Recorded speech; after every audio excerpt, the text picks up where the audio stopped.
ስንቱ ይዋ እነሱ እኮ ልጆች ናቸው የጫወቱ በጊዜያቸው። ሞት ለማንም አይቀርም። የሰው ልጅ ሁሉ የመጨረሻ ዕጣ ፈንታ ነው። ነገር ግን የአንዳንዶች ድንገተኛ ህልፈት ልብን ክፉኛ ይሰብራል፣ እንደ ሀገርም ያስደነግጣል። ማራለሽ፣ ጉብል አትፍሪና ዘናበይ በሚሉት ተወዳጅ የባህል ሙዚቃዎቹ በሚሊዮኖች ልብ ውስጥ የነገሰው በብዙዎች ዘንድ ሰሜ ባላገሩ እየተባለ የሚጠራው አንጋፋውና ተወዳጁ ድምፃዊ ሰማኸኝ በለው ባልታሰበና ድንገተኛ ሁኔታ ከዚህ ዓለም በሞት ተለይቷል። የሞቱ ዜና በማህበራዊ ሚዲያ ላይ እንደ ሰደድ እሳት ሲሰራጭ ማንም ሊያምነው አልቻለም። የቅርብ ወዳጆቹ፣ ልጆቹና ባለቤቱ በከፍተኛ ድንጋጤ ውስጥ ወድቀዋል። ከቆርቆሮ ሰፈር ተነስቶ የኢትዮጵያን የሙዚቃ ኢንዱስትሪ ያነቃቃው ይህ ታላቅ የጥበብ ሰው በመጨረሻዎቹ ቀናት ምን ገጠመው? ከዚህ ድንገተኛ ህልፈት ጀርባስ ምን አሳዛኝ እውነት አለ? የሰማኸኝ በለው የሞት መርዶ እንደተሰማ መላው የኢትዮጵያ የጥበብ ማህበረሰብ በሐዘን ድንኳን ውስጥ ተቀመጠ። በማህበራዊ ሚዲያዎች ላይ አድናቂዎቹ እንባቸውን መቆጣጠር አቅቷቸው ሐዘናቸውን ሲገልጹ ተስተውለዋል። የሙያ አጋሮቹም ይህን ያልተጠበቀ ክስተት መቀበል እጅግ ከብዷቸዋል። በሙሉ ጤንነትና በጥንካሬው ላይ እያለ በቅርብ ጊዜ ባደረበት ድንገተኛ ህመም ምክንያት በሕክምና ሲረዳ ቆይቶ ሕይወቱ ማለፉ እንደሚገመተው ብዙዎችን እንዴት የሚል ከባድ ጥያቄ ውስጥ ከቷል። የቤተሰቦቹን ሰቆቃ ማየት ልብን ያደማል። ከምንም ተነስቶ የሁሉንም ልብ መግዛት፣ ከባዶ ተነስቶ የሚሊዮኖች አራያ መሆን ማለት ምን ማለት እንደሆነ ማወቅ ከፈለጋችሁ የሰማኸኝ በለውን የህይወት ታሪክ ወደኋላ መለስ ብሎ ማየት በቂ ነው። ብዙዎቻችን ድምፃዊውን የምናውቀው በመድረክ ላይ በደማቅ ፈገግታው፣ በሚያምረው የባህል ልብሱና በሚያስጨፍረው ሙዚቃው ነው። ነገር ግን ይህ ስኬት በአንድ ጀንበር በቀላሉ የመጣ አልነበረም። ታሪኩ የሚጀምረው በ1995 ዓ.ም አካባቢ ነው። ወደ አዲስ አበባ ሲመጣ ኑሮ አልጋ ባልጋ አልነበረም። ራሱ በአንድ ቃለ መጠይቅ ላይ እንዳስታወሰው 1995 ቡልቡላ ገብቼ ያለሁኝ። እኔ ስገባ ውሃ አልነበረም፣ መብራት ገብቷል። መኪናዬን ሳሪስ አቦ ቆምና የእንጨት ድልድይ ነበረች። ማታ ማታ በዛ ገባለሁ። በክረምት ከጭቃ በበጋ ከአቧራ እየታገለ መንገዱን በእንጨት ድልድይ እያቋረጠ ነበር የጥበብ ህልሙን ያሳደደው። ይሄ በጭቃ ውስጥ የሚራመድ ወጣት ከጥቂት ዓመታት በኋላ የኢትዮጵያን የሙዚቃ ኢንዱስትሪ በባህል ዜማዎቹ ጠቅልሎ እንደሚገዛ የገመተ ሰው ቢኖር ጠንቋይ መሆን አለበት። ሰሜ ድምፁን እያወፈረና እያቀጠነ አድማጭን በሚመስጥ አኳኋን የገጠሩን ህይወት፣ ፍቅርንና ማህበራዊ እሴትን ማቀንቀን ጀመረ። የልፋቱ ፍሬም ማፍራት የጀመረው ገና ከጅምሩ ነበር። ማንም ሊገታው በማይችለው ፍጥነት የሰማኸኝ በለው ስም በየቤቱ በየታክሲውና በየመድረኩ ማስተጋባት ጀመረ። የቆርቆሮ ሰፈር ወጣት የሀገር ኩራት ወደ መሆን ተሸጋገረ። የስኬቱ ዘመን ይፋ የሆነውና የዝና ማማ ላይ የወጣው ማራለሽ፣ ጉብል አትፍሪና ዘናበይ የተሰኙት ዘመን ተሻጋሪ ስራዎቹ ለህዝብ ጆሮ በበቁበት ጊዜ ነው።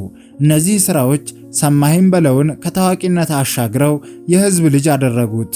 በተለይም በዩቲዩብ እና በተለያዩ ዲጂታል መድረኮች ላይ በሚሊዮኖች የሚቆጠር እይታን ማግኘት ሲጀምር ከሀገር አልፎ በውጭ ሀገር ለሚኖሩ የዲያስፖራው ማህበረሰብ የሀገር ናፍቆት ማስታገሻ ሆነ። ነገር ግን ሰማኸኝ በለውን ልዩ የሚያደርገው ሌላ ትልቅ ምስጢር ነበረው። እሱም ማንነቱን አለመዘንጋቱ ነው። አብዛኛው አርቲስት ታዋቂ ሲሆን የከተሜነትን ስታይል ሲላበስ፣ እርሱ ግን ባላገሩ የሚለውን ስም በኩራት ተሸከመ። በመድረክ ላይ አጫጭር ሱሪዎችን ለብሶ ሲወጣ ብዙዎች ይገረማሉ። እርሱ ግን ይህንን ያደረገው ለፋሽን አልነበረም። ይልቁንም ቁምጣ መልበሴ ነገ ጠዋት አፈር ለሚበላው ገላው ለሚበሰብሰውና የሀገር የጀርባ አጥንት ለሆነው ለኢትዮጵያ ገበሬ ክብር ነው በማለት እውነተኛ የጥበብ ሰው መሆኑን አስመሰከረ። በዚህም ሰሜ ባላገሩ የሚለው ስም በመላው ሀገሪቱ ገነነ። በሙዚቃ ቪዲዮዎቹ ላይ እንደ አባ ኮስትር ሆኖ ሲተውንም ትወናንም ሆነ ዘፈንን በተመሳሳይ ጥልቀት እንደሚችል አሳየ። ማንኛውም ታላቅ የስኬት ታሪክ የራሱ የሆነ ጨለማ ገጽ አለው።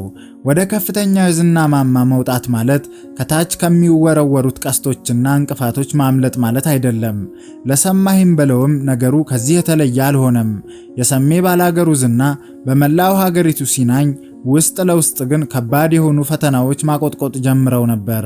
በኢትዮጵያ የሙዚቃ ኢንዱስትሪ ውስጥ ብዙ ጊዜ እንደምናየው አርቲስቶች የጥበብ ስራቸውን ለህዝብ ካደረሱ በኋላ ከስራዎቻቸው ይልቅ በህግ፣ በቅጂ መብትና በአሳታሚዎቹ ውዝግብ ሲጠለፉ ማየት የተለመደ ነው። ሰማኸኝም ከዚህ አዙሪት አላመለጠም። እንደሚባለውና ከተለያዩ የህግ መዝገቦች መረዳት እንደሚቻለው ሰማኸኝ የራሱን የጥበብ ላብ ለማስከበርና መብቱን ለማስጠበቅ ወደ ፍርድ ቤት አደባባይ መውረድ ግድ ብሎት ነበር።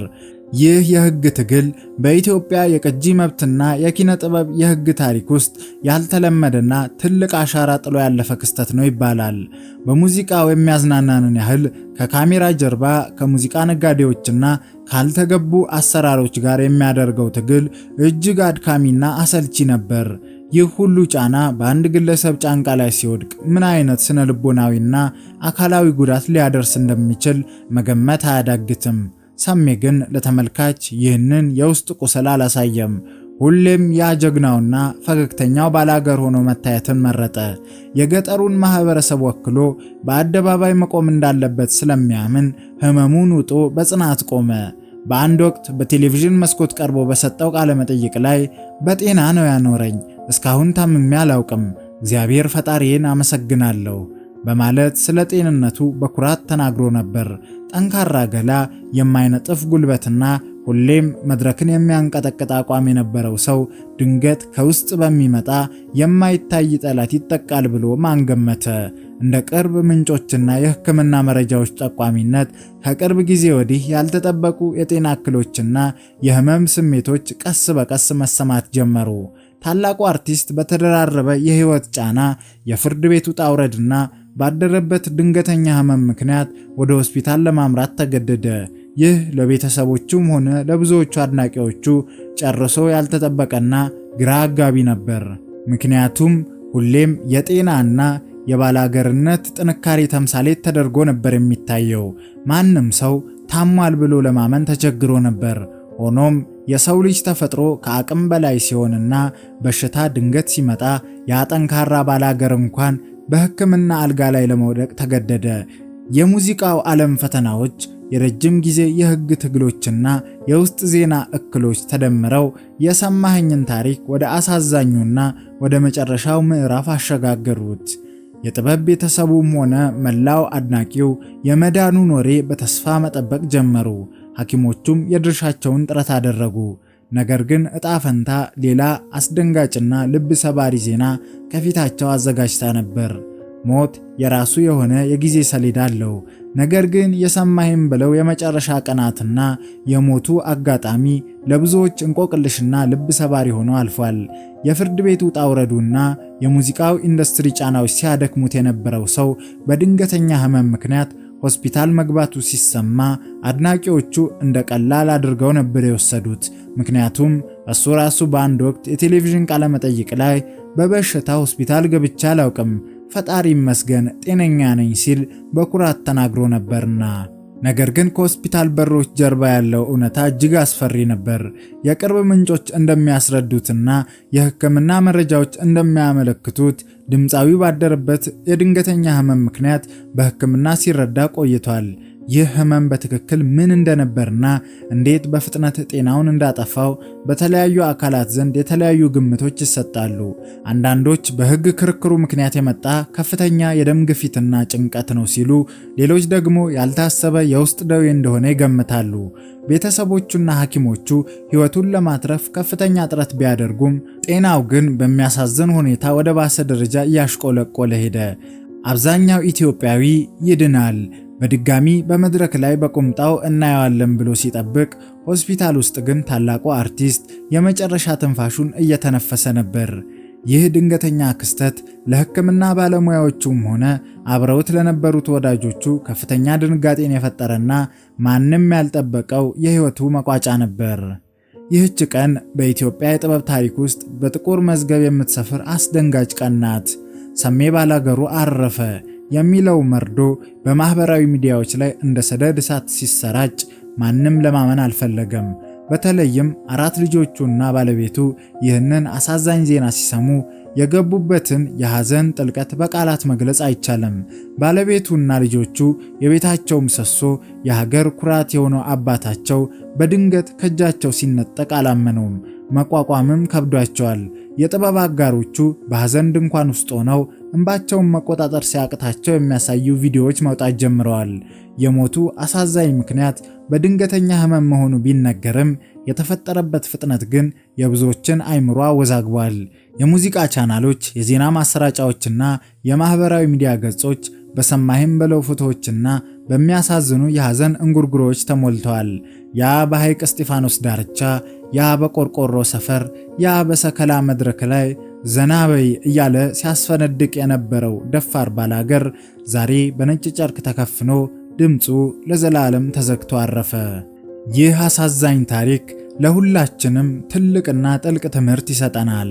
ስኬት፣ ዝናም ሆነ ገንዘብ ከተፈጥሮ ሕግና ከሞት ሊያስጥሉን አይችሉም። ነገር ግን በሕይወት ዘመናችን የምንሰራው በጎ ሥራ፣ ለሰው የምንሰጠው ፍቅርና የምንተወው የጥበብ አሻራ ከኛ ህልፈት በኋላ ለዘመናት ሲነገር ይኖራል። ሰማኸኝ በለው ያ ደፋር ቀልደኛና ጥበበኛ ባላገር የዘመናችንን የባህል ሙዚቃ ታሪክ ቀይሮ የራሱን ምዕራፍ ዘግቶ አልፏል። ለድምፃዊው ቤተሰቦች፣ ወዳጆችና መላው አድናቂዎቹ መጽናናትን እንመኛለን።